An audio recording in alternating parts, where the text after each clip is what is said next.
Most people do not think more than 1 or 2 moves ahead. These people are amateurs and they flame out quickly in business. Effective strategy is about making a move and then being prepared to launch another series of moves based on how the market or your competition reacts. You must think beyond your first strike to execute an effective strategy. When you start to get really good, you anticipate how others will react and can deploy a series of moves that are nearly impossible to counteract.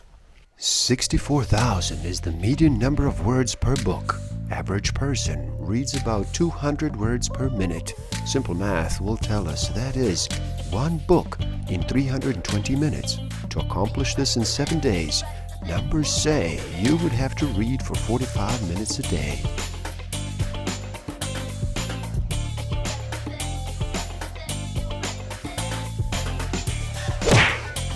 Don't forget to subscribe. Hit that notification button, like, comment, and share. Enjoy. Welcome to the Book of the Week series. Every week as I read another amazing title, I share it with the world. My name is Igor S.F. Walker. Today we look at your next 5 moves. Master the Art of Business Strategy by Patrick Bet-David. So how about you slow down and relax? Reduce all that noise for just a bit. Make that choice and decide to listen. In this video, we discover the importance of learning how to think at least 5 moves ahead. Valuable methodology that applies to high performers at all levels of business, whether you feel like you have hit a wall, lost your fire, or are looking for innovative strategies to take your business to the next level. Your next 5 moves has the answers, so stick around till the end. I will share with you some tools I do have and use that will help you tremendously in this game of life. Discover a way to find out what actually motivates you, what innate human need is driving all of your decisions and your behavior. I will share some tools to improve your self-awareness, social awareness, self-management, and relationship management. People who do not think more than 1 move ahead are driven by ego, by emotion, and by fear. Some of you overachievers may be wondering why only 5 moves ahead.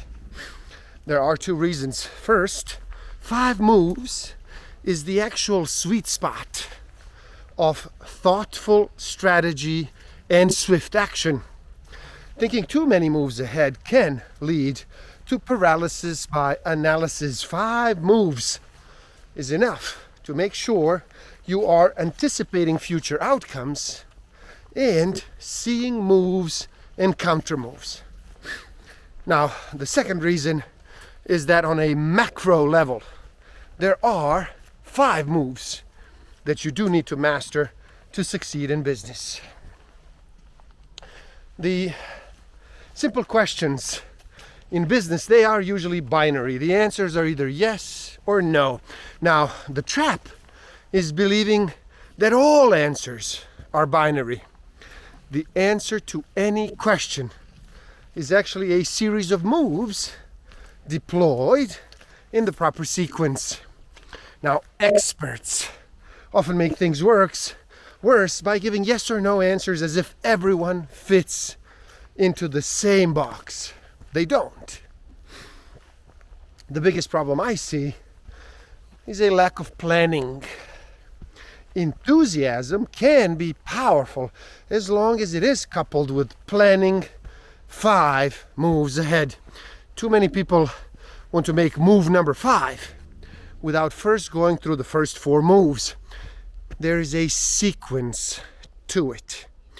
To reach the next level, you have to shift from 1 track and 1 move thinking to seeing many moves ahead. When you do learn to think 5 moves ahead, It may seem as though you are becoming a mind reader, but what's actually happening is that you have seen the moves so many times that you can actually anticipate what your opponent is going to say or do next. The 5 moves are: number 1, master knowing yourself. Number 2, master the ability to reason. Number 3, master building the right team. Number 4, master strategy to scale. And number 5, master power plays. Answer questions to reveal your deepest desire. Nothing matters unless you understand what makes you tick and who you want to be. So really take the time to get clear about your story. Exactly who do you want to be? Or you will not be able to soldier on when things do get tough. And in business, things always get tough. Make pain your fuel.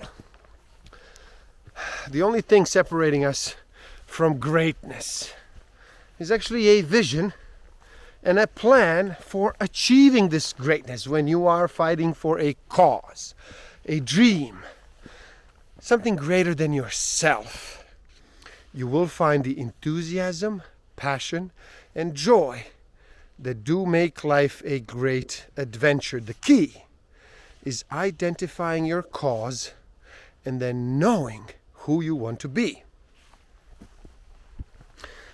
A type of rejection and a type of shame can be one hell of a motivator if you want to think back. And I invite you to think back to the teachers, bosses, coaches, parents, relatives, friends who have put you down over the years. This doesn't mean you have to carry their negativity around with you. Instead, you can use it as rocket fuel. Asking what someone else would do forces you to take a time out and then consider your next sequence of moves. Who do you want to be? The only way to answer is by becoming clear about the life you do want to live. And in doing so, you will immediately embody the person and then act as if you already are there. It is a lifelong practice. What will give you peace of mind is being honest enough to know who you are and then do what it takes to live the life you want. You know you are living the best version of yourself when your reaction to the success of others, including those who have things that you do not have, is feeling happy for them. Again, if you feel envy, it is an indicator that either you are lying to yourself about what you want, or you lack the discipline to accomplish it. If someone is winning at a higher level than you are, either lower your expectations to match your work ethic, or increase your work ethic to exceed your expectations. If you do neither, you will be miserable. So keep these things in mind.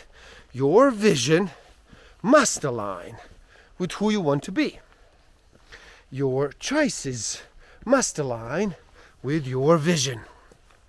Your effort must align with the size of your vision, and your behavior must align with your values and your principles. Inquiry leads to acceptance, which then leads to power. So start by breaking down drive, what drives you, into 4 categories: advancement, madness, individuality, and purpose. There are 3 approaches to dealing with an issue. Number one, find someone to blame. It's much easier to externalize the problem than to deal with it. If you cannot identify one person, then email all of your contacts, telling them to go to hell, followed by a row of middle finger emojis. One way to deal with it. Number two, find a safe space to which escape. Find a distraction. Check Instagram. Turn on the news. ESPN, TMZ. Pretend you can multitask by clearing out your inbox. Better yet, call it a day and go home to your warm bed. And number three, find a way to process by taking responsibility. Take a deep breath and then remind yourself that these are the moments that separate winners and losers. My bad, my bad, my bad. These are two simple words that are actually the great ones. And the great ones use them constantly. Winners also use phrases such as, "This mistake is on me." And we have no one to blame but ourselves. Processing steps to take when someone ticks you off. Number one, take responsibility for your role in what happened. Number two, state specifically what you did to create the problem. Number three, channel your frustration into getting better and then preventing future problems. If you are going to lose, do not lose the lesson.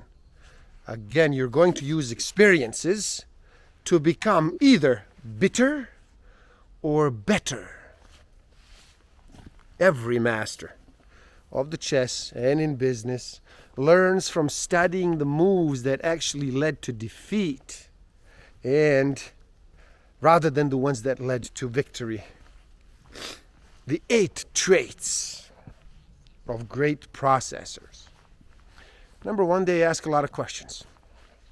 Number two, they don't care about being right or wrong. Number three, they do not make excuses. Number four, they like to be challenged. Number five, they are curious. Number six, they prevent more problems than they actually do solve. Number seven, they make great negotiators. And number 8, they are more interested in permanently solving a problem than putting a band-aid on it. The stronger the debate, the closer we do get to the best decision. Listen instead of argue, and remain curious. When you do refuse to process issues, you live a lie, and then you pay the consequences. Do not waste your time, personally or professionally. Think about the X as the unknown variable. In math, once you have figured out what X is, you actually solve the problem. In business and in life, if you identify X, you also solve the problem. The X is an unknown, but it is not unknowable. Your job is to figure out exactly what you are solving for. When we do not have a methodology, we are prone to going in circles, paralyzed by fear. When we do have one, then we have an organized approach for processing issues. A methodology will actually allow you to process any issue in an organized way. So 5 questions to ask to identify the real issue. Number 1, do I know what the real issue is, or am I looking at a symptom?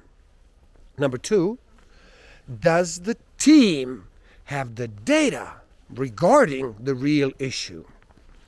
Number 3, is the issue real, or is it an assumption or someone else's opinion?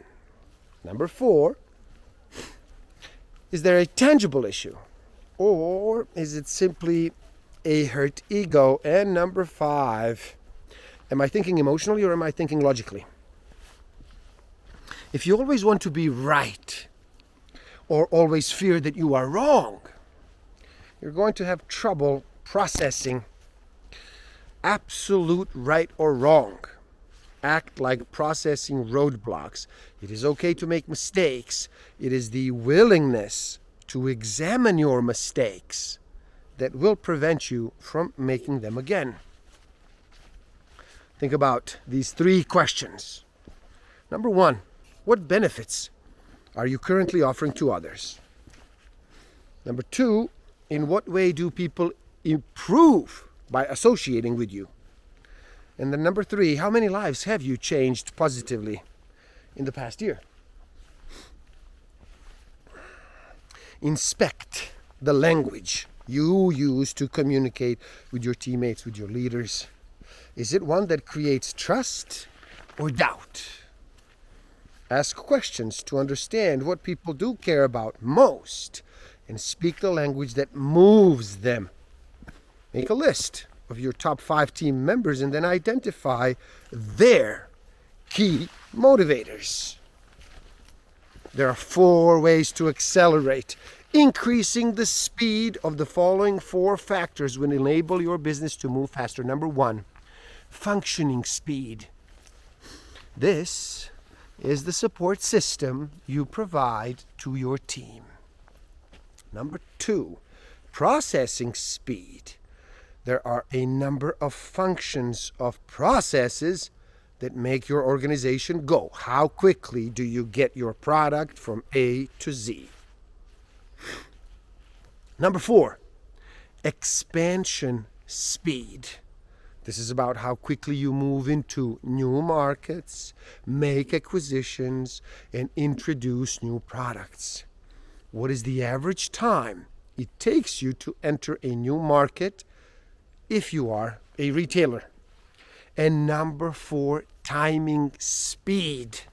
The question when can work magic. Time your moves correctly, and you can beat competitors who do have more resources than you do. Number 1, decide how you're going to capitalize your business. Execute strategies for both exponential and linear growth. Lead people by demanding their best and then holding them accountable. Number 2, create strategies to increase the speed of growth without crashing your business. Look for ways to compress time frames. Number 3, decide what are the most important formulas of your business and then track them religiously. Codify what is in your head by creating manuals to transfer knowledge. Number 4, as your company gets bigger, it will become more vulnerable. So know where people can attack you and then stay on guard. Constantly put yourself in your enemy's shoes and then ask how you would put yourself out of business if you were them. 7 essential steps to prepare for a meeting. Number 1, consider the other party's needs, desires, and frustrations. Remember that what motivates most people is fear, greed, and saving face. Number 2, anticipate what the other party will say. Number 3, develop a script outline for what you want to say. Number 4, role play the meeting several times in order to be prepared for difficult reactions. Number 5, ask trusted advisors to point out your blind spots. Number 6, put yourself in the best possible frame of mind before the meeting. And number 7, build a reputation for over-delivering on your product. A great leader is someone who sets a great example and then earns moral authority. A great leader is someone who is able to get others to do things that they wouldn't do on their own. There are many people out there who set a great example, yet still struggle with why their team doesn't follow their example. Setting an example alone is not enough. Great leaders eventually learn how to drive people to their own standard of excellence. Advancement. People driven by this see reaching new heights as the best form of motivation. Individuality.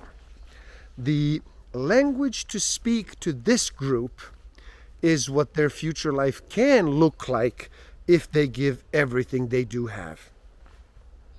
Madness. People driven by this see unconventional factors as the best form of motivation. They are driven by having an enemy, by facing an opponent. And finally, purpose. People driven by this want to be part of something bigger than they are, but they also want the history books to write about them in the company's history books or in the industry papers. Understand, position, and lead, but do not try to fix. Stop trying to fix people. Thinking you can change or fix people is delusional behavior. Constantly study leverage. Watch every interaction between people, countries, and businesses to see if you can determine who has the leverage and if that person or that entity is using it to gain power. Also, shift your approach to finding ways to help others rather than using a shotgun approach to getting business. The number one factor in reaching your potential is simple. It must matter to you. History books are filled with individuals who did impossible things simply because they cared. It mattered to them. You have to want success. You have to want it so badly that it actually hurts. Persistence, dedication, drive. And there you have it. Your next 5 moves. Please do help out. It is easy. Simply like this video so more people can enjoy it. Share it. Share it too and spread the word. Leave a comment and do share your thoughts. Subscribe to my channel. Stay up to date. And the link to this book is in the description below. So you buy it, you read, and you never stop learning, especially learning about yourself and nature. So gift yourself by taking the free human needs test on my website and find out what actually motivates you, what innate human need is driving all of your decisions and your behavior. And if you feel you are ready to improve your self-awareness, social awareness, self-management, and relationship management even further, then do check out my Master of Life Awareness program. The links are in the description below. Thank you. Love and respect.